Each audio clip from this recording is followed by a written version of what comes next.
Hello friends, welcome to my YouTube channel learning GK 03। दोस्तों, आप सब कैसे हैं? आई होप आप सब अच्छे होंगे। दोस्तों, आइए आज हम भौतिक विज्ञान के कुछ महत्वपूर्ण एमसीक्यूज को लगाते हैं जो तमाम प्रतियोगी परीक्षाओं और बोर्ड्स एग्जाम्स के लिए इम्पोर्टेंट है और यहाँ से क्वेश्चंस आते हैं, हमने देखा है। दोस्तों, आइए हम शुरू करते हैं। अपना पहला क्वेश्चन हमारा है, प्रकृति में सबसे सशक्त बल है। प्रकृति में सबसे सशक्त बल है तो कौन है? बताइए इसका आंसर। आप ऑप्शंस को पढ़िए ध्यानपूर्वक और अपना आंसर देने का प्रयास कीजिए। इसका आंसर क्या होगा? तो इसका आंसर हो जाएगा ऑप्शन सी। ठीक है, नाभिकीय बल। तो प्रकृति में जो सबसे सशक्त सबसे मजबूत बल है वो कौन है? तो वो नाभिकीय बल है। ठीक है, जरा इसके बारे में थोड़ा तथ्य जान लेते हैं। दोस्तों,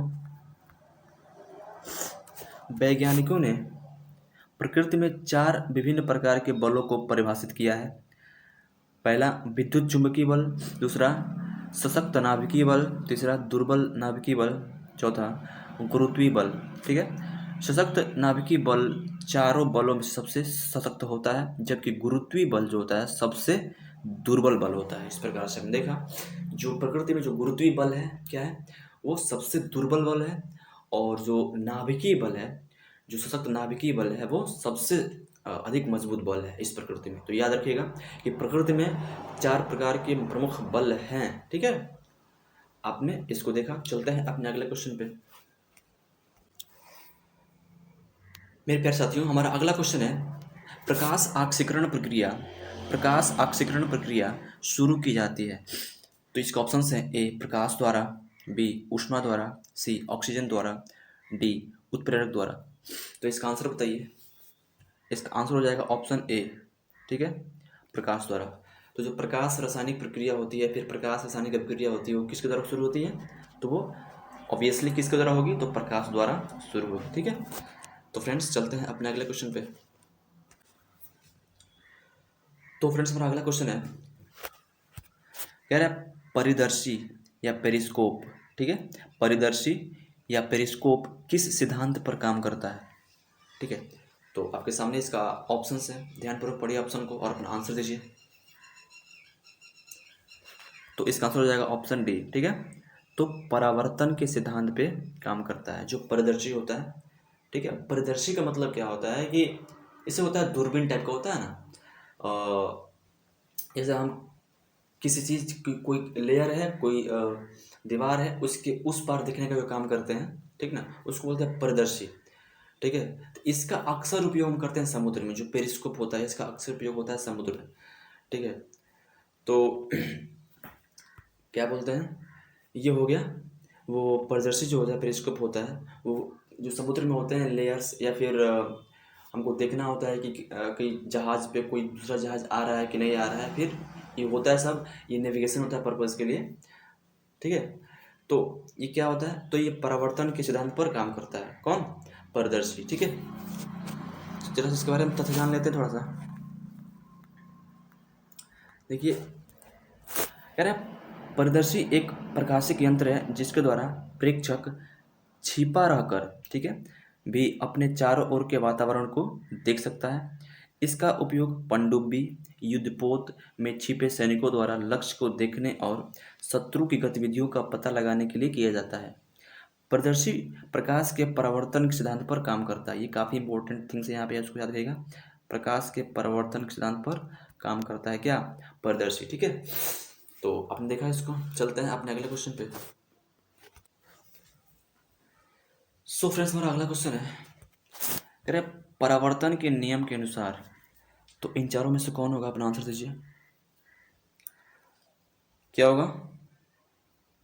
तो आंसर हो जाएगा ऑप्शन सी। ठीक है, आपतन कोण सदैव परावर्तन कोण के बराबर होता है। ठीक है, आपने अगर याद रखा है, प्रकाश परिवर्तन के नियम 2 नियम होते हैं। ठीक है, तो इसका आंसर क्या हो जाएगा? ऑप्शन सी, आपतन कोण सदैव क्या होते हैं? परावर्तन कोण के बराबर होते हैं। जैसे इसको जान लेते हैं विस्तार से तथ्य इसके बारे में। ठीक है, तो यहाँ पे है प्रकाश के परिवर्तन के 2 नियम है यहाँ पे। पहला है आपतित किरण, परावर्तित किरण व अविलंब, तीनों एक ही क्या होते हैं? तल पर होते हैं। दूसरा है कि आपतन कोण परावर्तन कोण के बराबर होता है, अतः जो है विकल्प सी हमारा सही उत्तर था या फिर है। ठीक है, चलते हैं अपने अगले क्वेश्चन पे। सो फ्रेंड्स, हमारा अगला क्वेश्चन है प्रकाशिकी फाइबर, जिसको बोलते हैं प्रकाशीय तंतु, किस सिद्धांत पर कार्य करता है। क्या क्वेश्चन है, प्रकाशीय फाइबर या प्रकाशीय तंतु किस सिद्धांत पर कार्य करता है। तो आपके सामने इसका ऑप्शन है, ऑप्शन ए है अपवर्तन, बी है प्रकीर्णन, सी है व्यतिकरण और डी है पूर्ण आंतरिक परावर्तन। तो इसका आंसर क्या हो जाएगा, ऑप्शन डी। ठीक है, तो पूर्ण आंतरिक परावर्तन के सिद्धांत पर काम करता है कौन, तो प्रकाशीय तंतु। ठीक है, जरा से जान लेते हैं इसके बारे में तथ्य हम। दोस्तों, प्रकाशीय फाइबर होता है पूर्ण आंतरिक परिवर्तन के सिद्धांत पर कार्य करता है। प्रकाशीय फाइबर 3 भागों में मिलकर बना होता है। वो कौन होते हैं, पहला कोर होता है, दूसरा क्लैडिंग होता है और तीसरा कोटिंग होता है। इसको आप 3 भाग को याद रखिएगा। एक क्वेश्चन पूछ सकता है कि प्रकाशीय फाइबर के 3 भाग कौन कौन है। तो पहला कोर है, दूसरा क्लैडिंग है और तीसरा कोटिंग है। ठीक है, तो आपने देखा, इसको चलते हैं अपने अगले क्वेश्चन पे। सो फ्रेंड्स, हमारा अगला क्वेश्चन है, कह रहा है ऑप्टिकल फाइबर, जिसको हिंदी में कहते हैं प्रकाशीय फाइबर या प्रकाशीय तंतु, का आविष्कार किसने किया। तो आपके सामने इसका आंसर है ऑप्शंस में, ऑप्शन बी हो जाएगा। ठीक है, तो नरिंदर कपानी ने किया था। नरिंदर कपानी जो क्या थे, इंडियन थे। ठीक है, ऑप्टिकल फाइबर का आविष्कार किसने किया, तो नरिंदर कपानी ने किया। ठीक है, तो फ्रेंड्स जान लेते हैं इसके बारे में थोड़ा सा।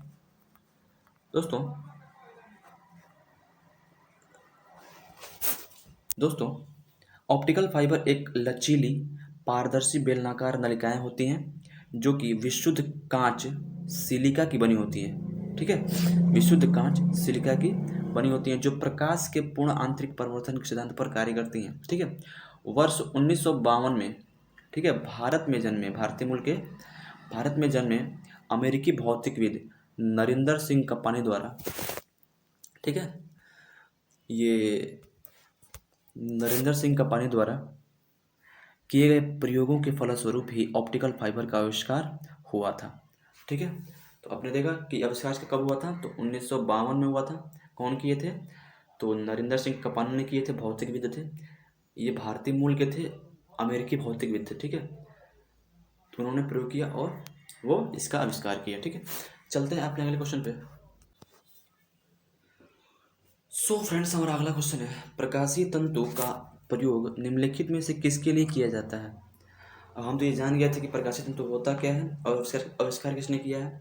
अब हम ये जान लेते हैं कि वो किसके लिए आविष्कार किया है, उसका उपयोग क्या है। तो प्रकाशीय तंतु का प्रयोग निम्नलिखित में से क्या है, बताइए। आपके सामने ऑप्शन है। बहरहाल इसका हो जाएगा आंसर ऑप्शन डी, संचार सेवा। तो प्रकाशीय तंतु का प्रयोग होता है संचार सेवा के लिए, कम्युनिकेशन एस्टेब्लिश करने के लिए। ठीक है, आप समझ गए होंगे। जरा से जान लेते हैं इसके बारे में तथ्य थोड़ा बहुत। ठीक है, तो फ्रेंड्स, प्रकाशीय तंतु जो होता है ऑप्टिकल फाइबर, कांच या प्लास्टिक से निर्मित एक तंतु होता है। कांच या प्लास्टिक, या ये याद रखिएगा, जिसकी लंबाई की दिशा में प्रकाश का संचरण हो सकता है। इस प्रक्रिया में प्रकाश का पूर्ण आंतरिक परिवर्तन होता है। आजकल संचार में इनका खूब प्रयोग किया जा रहा है, क्योंकि इनकी सहायता से सिग्नलों को अधिक दूरी तक बिना परिवर्तन किए जाया जा सकता है। ठीक है, आप समझ सकते हैं इसको आप वीडियो रोक करके खुद पढ़ सकते हैं, समझ सकते हैं। चलते हैं अपने अगले क्वेश्चन पे। सो फ्रेंड्स, हमारा अगला क्वेश्चन है, बहुत इंपॉर्टेंट है। उस समय पूर्ण आंतरिक परिवर्तन नहीं हो सकता है जब प्रकाश, ठीक है, तो इन ऑप्शन से क्या होगा बताइए, प्रकाश का क्या होगा। ऑप्शन ए है कांच से होकर पानी में जाता है, ऑप्शन बी है पानी से होकर कांच में जाता है, ऑप्शन सी है पानी से होकर वायु में जाता है, ऑप्शन डी है कांच से होकर वायु में जाता है। तो आप इसका आंसर क्या होगा बताइए। अगर जानते हो आंसर तो अपना आंसर कमेंट कर। दोस्तों, इसका आंसर बताइए क्या होगा। इसका हो जाएगा आंसर ऑप्शन बी। ठीक है, यानी उस समय पूर्ण आंतरिक परिवर्तन नहीं हो सकता है जब प्रकाश पानी से होकर कांच में जाता है। जब प्रकाश क्या होता है, यहाँ मान लीजिए कांच है और यहाँ पानी है, सपोज करिए यहाँ पानी है और यहाँ से आपको प्रकाश को कांच में आना है, तो उस वक्त क्या होगा कि प्रकाश का पूर्ण आंतरिक परिवर्तन नहीं हो पाएगा। ठीक है, आप समझ गए। कब? जब पानी से होकर कांच में जाता है प्रकाश, जब पानी से होकर कांच में जाता है। ठीक है, जरा जान लेते हैं इसके बारे में थोड़ा बहुत तथ्य को। फ्रेंड्स, पूर्ण आंतरिक परिवर्तन की घटना तब होती है जब प्रकाश सघन माध्यम से विरल माध्यम की ओर जाता है। क्या है? कह रहा है कि पूर्ण आंतरिक परिवर्तन की घटना तब होती है जब प्रकाश सघन माध्यम से विरल माध्यम की ओर जाता है। पानी जो है इसका अपवर्तनांक n बराबर होता है 1.33 और कांच का अपवर्तनांक होता है 1.5 की तुलना में विरल माध्यम है। आप समझ रहे हैं कि जो पानी है, पानी का अपवर्तनांक 1.33 है और कांच का अपवर्तनांक 1.5 है। यानी हालांकि क्यों कि जो पानी का अपवर्तनांक है कम है कांच से, इसलिए और कांच की तुलना में पानी का जो अपवर्तनांक है वो जो पानी जो है विरल माध्यम है। ठीक है, अतः प्रकाश क्या होगा? पानी से होकर कांच में जाने पर पूर्ण आंतरिक परिवर्तन नहीं होगा। समझ रहे हैं क्या कह रहा है? फिर इसको देखते हैं एक बार। पूर्ण आंतरिक परिवर्तन की घटना तब होती है जब प्रकाश सघन माध्यम से विरल माध्यम की ओर जाता है, यानी डेंस एरिया से, ठीक है, विरल माध्यम की ओर जाता है। ठीक है, यहाँ पे कह रहा है पानी का अपवर्तनांक 1.33 है जबकि कांच का अपवर्तनांक 1.5 है। तो कौन किसका अपवर्तनांक बड़ा है, ज़्यादा है? तो कांच का ज़्यादा है। तो कह रहा है पानी का अपवर्तनांक कांच की तुलना में विरल माध्यम है। ठीक है, अब अगर प्रकाश हो तो अगर वो पानी से कांच में जाए, यानी वो क्या हो रहा है? विरल से जा रहा है सघन में, तो ऐसे तो नहीं होगा ना प्रकाश का परिवर्तन, पूर्ण आंतरिक परिवर्तन ऐसे नहीं होगा ना। उसको क्या होना चाहिए? उसको कांच से पानी की ओर अगर जाता प्रकाश, ये मान लीजिए कांच है और ये पानी है, तो कांच से अगर पानी की ओर जाता प्रकाश तो हम मानते हैं कि प्रकाश का पूर्ण आंतरिक परिवर्तन हो रहा है, क्योंकि पानी के तुलना में कांच का अपवर्तनांक ज़्यादा है और पानी का अपवर्तनांक कम है। इसलिए जो है कांच सघन माध्यम है और इसकी तुलना में जो पानी है वो विरल माध्यम होगा। ठीक है, लेकिन यहाँ पे उल्टा हो गया है। ठीक है, कि जो क्वेश्चन में है कि कह रहा है कि प्रकाश अगर पानी से जाएगा कांच में तो उसका पूर्णांतरिक परिवर्तन नहीं होगा। ठीक है, आप समझ गए होंगे। चलते हैं अपने अगले क्वेश्चन पे। सो फ्रेंड्स, हमारा अगला क्वेश्चन है, अंतरिक्ष यात्री को आकाश दिखाई देता है। अंतरिक्ष यात्री को आकाश दिखाई देता है तो आंसर क्या हो जाएगा? काला। ठीक है, जो अंतरिक्ष यात्री होते हैं, जो अंतरिक्ष में जाते हैं, उनको ऊपर से आकाश क्या दिखता है? काला दिखता है। हम लोग धरती पर से आकाश देखते हैं, दिन में तो दिखता है नीला ना। नीला इसलिए दिखता है ताकि वो प्रकाश का प्रकीर्णन घटना के माध्यम से नीला दिखता है, वरना एक्चुअल में जो आकाश कैसा है, अंतरिक्ष कैसा है, तो काला काला है। ठीक है, तो जो लोग अंतरिक्ष में जाते हैं तो वहाँ इस आकाश की जो हकीकत सामने आ जाती है। ठीक है, अंतरिक्ष कैसा है? काला है आकाश। ठीक है, जरा से जान लेते हैं इसके तथ्य को थोड़ा बहुत। ठीक है दोस्तों, दिन में वायुमंडल की धूल और गैसों के कण द्वारा सूर्य की प्रकाशीय वर्णक्रम या प्रकीर्णन में उपस्थित वर्णक्रम होता है, जो हम देखे थे ना स्पेक्ट्रम या फिर वर्णपट पे जो निकलता है सात प्रकाश, उसी क्रम में वही उसको बोलते हैं वर्णक्रम। ठीक है, प्रकाशीय वर्णक्रम में उपस्थित नीले रंग का जो है प्रकीर्णन या फैलाव अन्य रंगों की तुलना में अधिक होता है।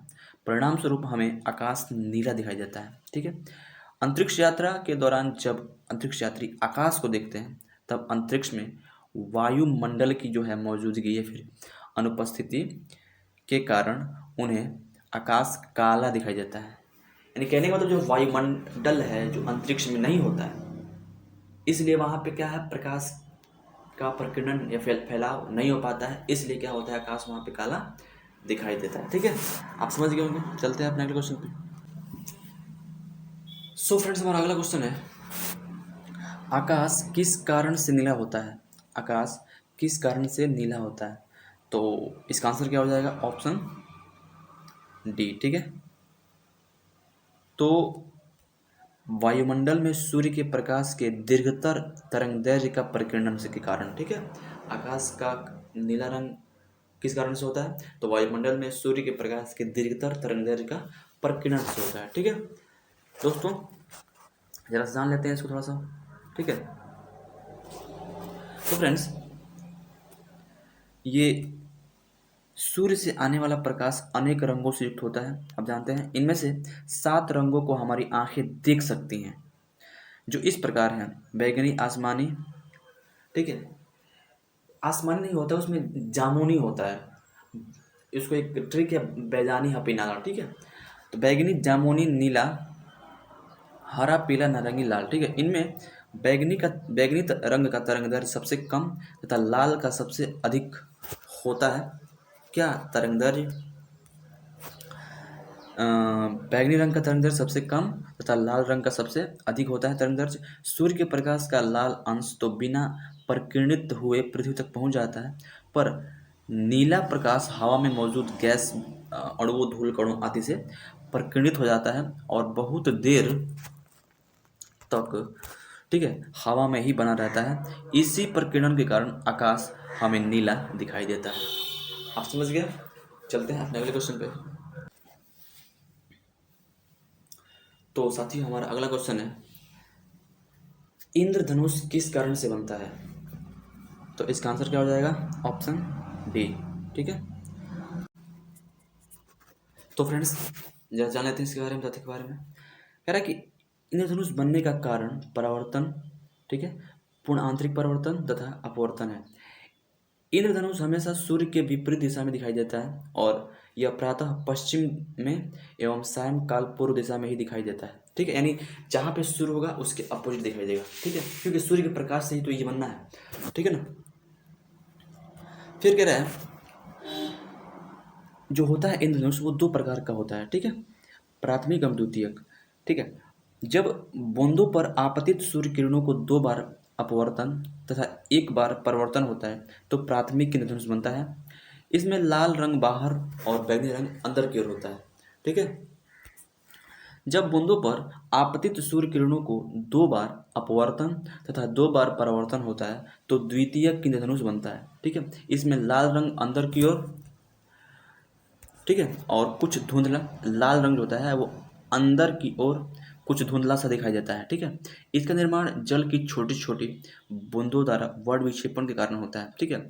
सूर्य की सफ़ेद किरण जो होती है, सूर्य की सफ़ेद किरण जब जल बूंदों पर पड़ती है तो उसके प्रकाश की बूंद के भीतर, ठीक ना, उसके प्रकाश का बूंद के भीतर जो प्रकाश होता है, ठीक है, वो बूंद के भीतर अवतल तल से पूर्ण आंतरिक परिवर्तन होता है। यह बूंद जब बाहर निकलने लगती है, यह बूंद जो होती है जब बाहर निकलने लगती है तो विक्षेपित हो जाती है और इस प्रकार विभिन्न रंग दिखाई पड़ते हैं, ठीक ना। तो आपने देखा कि क्या पूछा था, तो इसलिए अतः क्या है, जो विकल्प डी है उत्तर सही होगा, क्योंकि प्रश्न में इंद्रधनुष का बनना पूछा है, न कि दिखाई देना, ठीक है। तो बनता कैसे है, तो ये पूरा इसका प्रोसेस है बनने का, ठीक है। दोस्तों, चलते हैं अपने अगले क्वेश्चन पे। सो फ्रेंड्स, हमारा अगला क्वेश्चन है, कह रहे कि इंद्रधनुष में होता है, गलत कथन को चयन करें। ऑप्शन में, क्वेश्चन में क्या है, कह रहा है गलत कथन को चयन करें, इसमें से गलत क्या है, तो आंसर क्या हो जाएगा? ऑप्शन डी, ठीक है। यानी आंसर हो जाएगा ऑप्शन डी, क्या कि जो होता है पृथ्वी